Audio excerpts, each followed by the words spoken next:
हिमालया एवढे दुःख उराशी बांधले असताना देखील जनहितासाठी शरद पवार बाहेर पडले असून आजच राज्याचे उपमुख्यमंत्री अजित पवार यांच्या अस्थि विसर्जनाचा विधी पार पडला। काही वेळापूर्वीच अजित पवारांच्या अस्थीचे करा नदीच्या संगमात विसर्जन करण्यात आले। असे असताना देखील शरद पवारांनी करा नदीच्या प्रदूषणाची पाहणी केली आहे। गेल्या अनेक वर्षापासून करा नदीच्या प्रदूषणाचा मुद्दा ऐरणीवर आलाय। खासगी कारखान्यातील रासायनिक पाण्यामुळे करा नदी पात्रात गेल्या काही दिवसांपूर्वी मोठ्या प्रमाणावर मासे मृत झाले होते। या प्रकारांमुळे नागरिक व शेतकऱ्यांमध्ये तीव्र संताप व्यक्त होत असल्याने शेतकऱ्यांनी हा प्रकार राज्याचे उपमुख्यमंत्री अजित पवार आणि शरद पवार यांच्या कानावर घातला होता। उपमुख्यमंत्री अजित पवारांनी देखील शेतकऱ्यांना करा नदी प्रदूषण मुक्त करण्यासाठी शब्द दिला होता। म्हणूनच की काय अजित पवारांचा शब्द पूर्ण करण्यासाठी शरद पवारांनी आज तात्काळ करा नदीच्या प्रदूषणाची पाहणी केली आहे। यावेळी शरद पवारांनी करा नदीकाठच्या नागरिकांशी आणि शेतकऱ्यांशी संवाद साधला।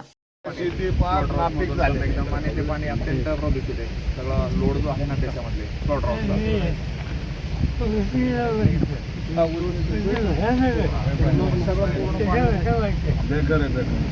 सगळीकडे म्हणून गव्हर्नमेंटने त्याच्यावर ऐकून घ्या, योग्य उपाय बंधनकारक जे जे काय तुम्ही उत्पन्नाचं साधन कोणी करू नका। पोल्युशन कसं secretary regional officer Pune, Satara, Solapur या जिल्ह्याचं एक पुण्याला आहे।